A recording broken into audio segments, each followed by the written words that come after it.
कश्मीर में जो कुछ हुआ था उसके बाद 140 करोड़ हिंदुस्तानियों का खून खौल रहा था। हर कोई यह जान रहा था कि अब कुछ बड़ा होगा और अब भारत ने पाकिस्तान को असली चोट दी है। एक ऐसी चोट जिसमें ना टैंक चलाया गया, ना मिसाइल गिराई गई, ना 2016 जैसी सर्जिकल स्ट्राइक हुई और ना 2019 जैसी बालाकोट एयर स्ट्राइक। इस बार भारत ने वो युद्ध शुरू किया है जो खून तो नहीं बहाएगा, लेकिन प्यास की तड़फ से पाकिस्तान को झकझोर कर रख देगा। और नतीजा, पाकिस्तान में अब चूल्हे नहीं जलेंगे, पाकिस्तान में बच्चे प्यास से तड़पेंगे, नौकरियां खत्म हो जाएंगी, कारखाने बंद हो जाएंगे, अस्पताल ठप हो जाएंगे, कराची लाहौर जैसे शहर अंधेरे में डूब जाएंगे, सब्जियों के दाम आसमान छुएंगे, खेत सूखेंगे, किसान भूख से तड़पेंगे, जनता सड़कों पर होगी। मौत गोली से नहीं, प्यास से आएगी। भारत ने पाकिस्तान से उस युद्ध की शुरुआत की है जहां खून तो नहीं बहेगा, लेकिन प्यास की तड़प से पाकिस्तान सूख कर मर जाएगा, क्योंकि इस बार वार वाटर स्ट्राइक से है।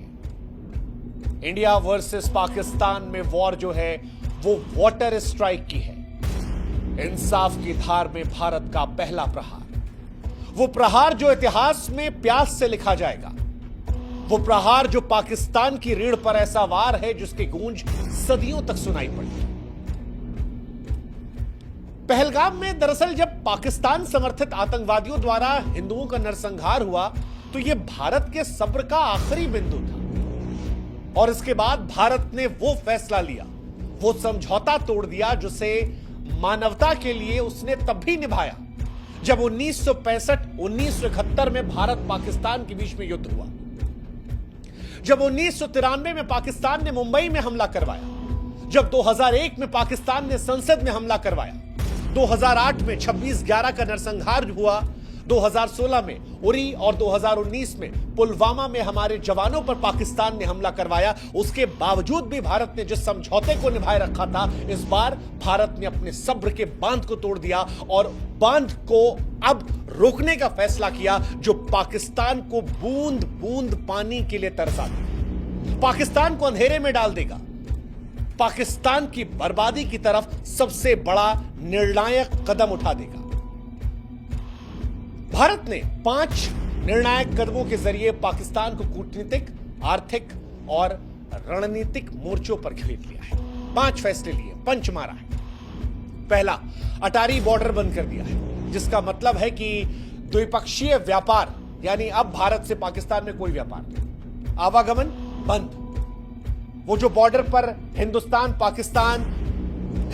पाकिस्तान करते थे वो सब खत्म। दूसरा, सिंधु जल समझौता, जिसे पाकिस्तान की जीवन रेखा कहा जाता है, उस पर प्रहार। तीसरा, भारत में पाकिस्तानी उच्चायोग को बंद कर दिया, कहा सामान पैक करो यहां से।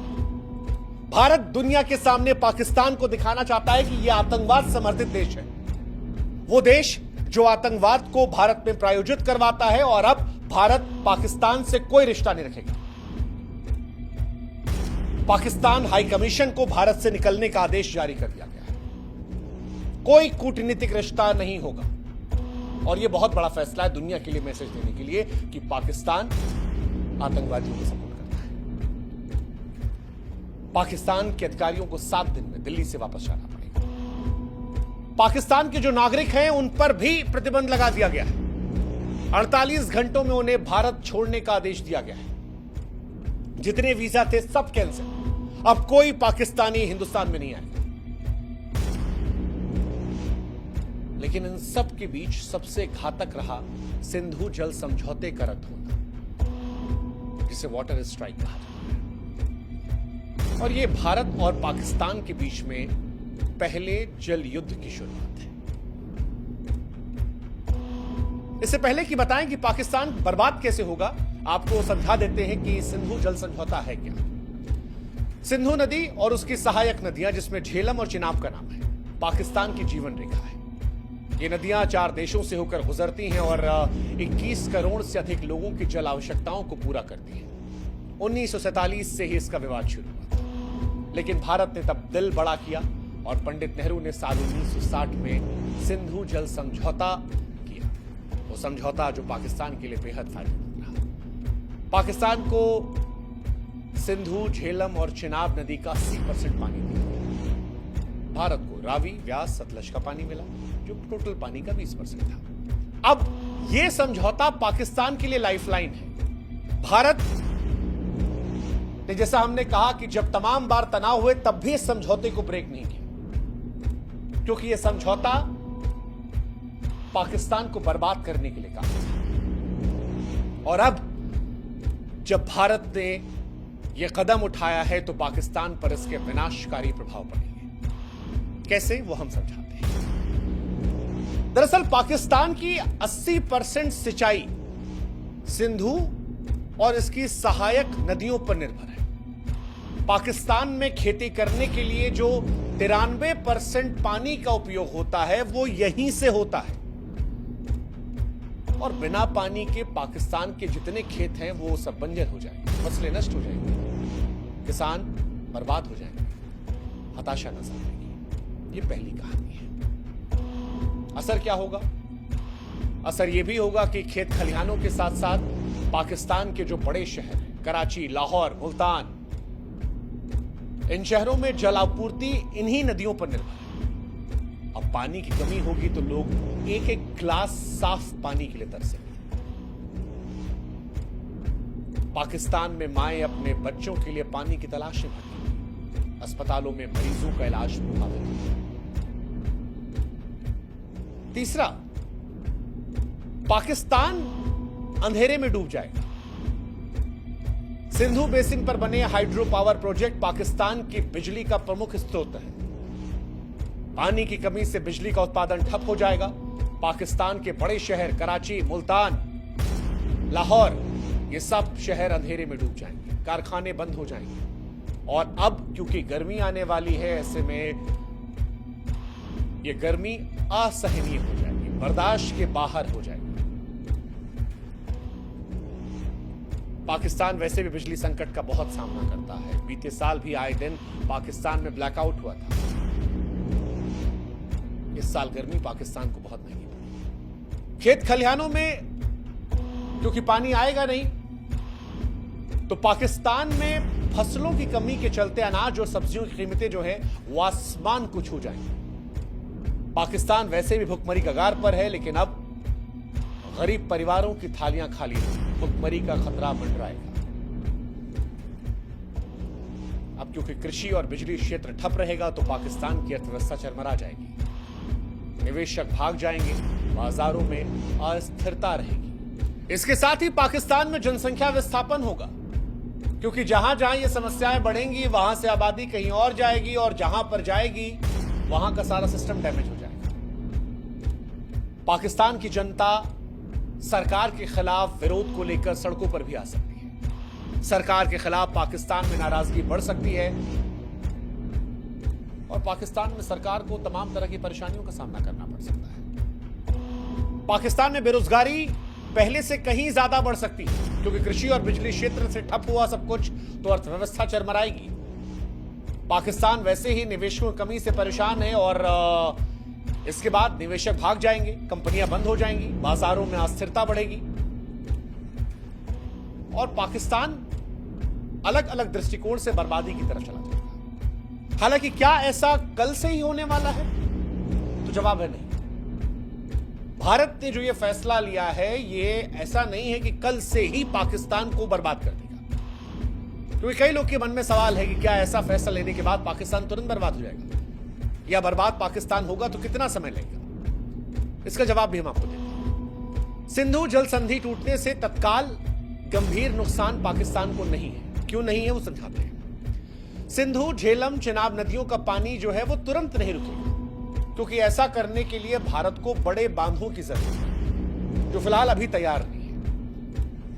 इसके अलावा पाकिस्तान के पास तारबेला, मंगल जैसे जलाशय भूजल है, जो कुछ महीनों तक कृषि, पानी, बिजली की जरूरतों को पूरा कर सकते हैं। एक, भारत ने फैसला आतंकवाद के दृष्टिकोण से लिया है, लेकिन पाकिस्तान भी इसके बाद छाती पीटने विश्व बैंक और अंतर्राष्ट्रीय समुदायों के पास जाएगा, मानवता की दुहाई देगा, आवाम को बचाने की अपील करेगा और अंतर्राष्ट्रीय समुदाय के जरिए भारत पर दबाव डलवाने की कोशिश करेगा। हालांकि भारत की सरकार ने जब यह फैसला लिया है तो वो इसके परिणामों से वाकिफ रही होगी कि क्या हो सकता है। तीसरा, पाकिस्तान बारिश या ग्लेशियर पिघलने से बच सकता है, क्योंकि ऐसा रहा तो नदियों में पानी बना रहेगा।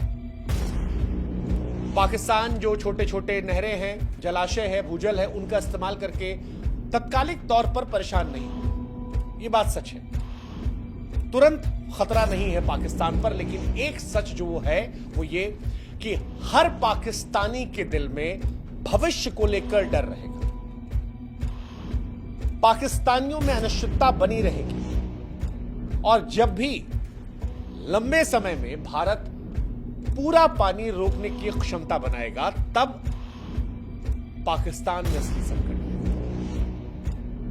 खेती का संकट, नौकरी का संकट, रोजगार का संकट, बिजली का संकट, बर्बादी का संकट, भूख का संकट, और इन सबसे चीखें। अभी यह सिर्फ डर है जो चुपके से पाकिस्तान में खरीद रहा है।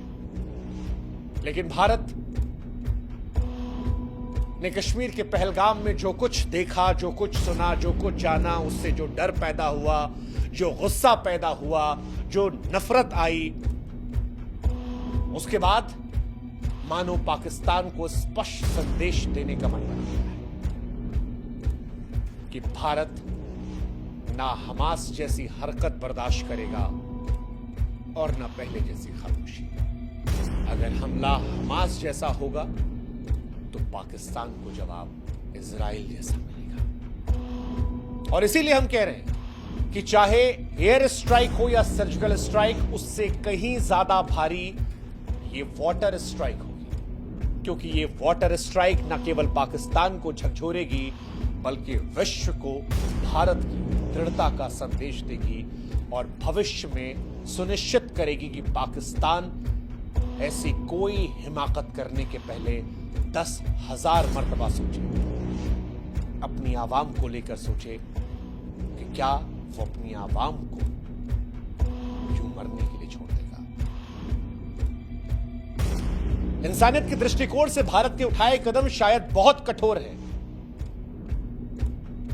लेकिन वो जो एक मशहूर शेर है कि मुख्तसर सा गुरूर भी जरूरी है जिंदगी में जीने के लिए, ज्यादा झुककर मिलो तो दुनिया पीठ को पायदान समझ लेती है। पाकिस्तान ने भारत की इंसानियत का बड़ा गलत इस्तेमाल किया है और अब भारत के लिए यह बताना जरूरी है कि हो अगर जिंदा तो जिंदा नजर आना जरूरी है। यह संदेश है तमाम लोगों के लिए जो भारत की संवेदनशीलता का नाजायज फायदा उठाते हैं। उम्मीद करते हैं कि इस बार प्रहार इतना घातक होगा कि भविष्य में कोई भी देश हिमाकत करने के पहले 1000 मर्तबा सोचेगा।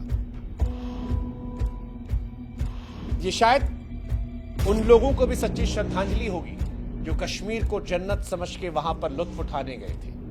वो लोग जो अपने हनीमून पर गए थे या वो जो कहीं नौकरी करने के बाद जब पैसे बचाकर जिंदगी की थोड़ी खुशियां ढूंढने गए थे और उन्हें बेरहम मौत दे दी गई क्योंकि वो हिंदू थे।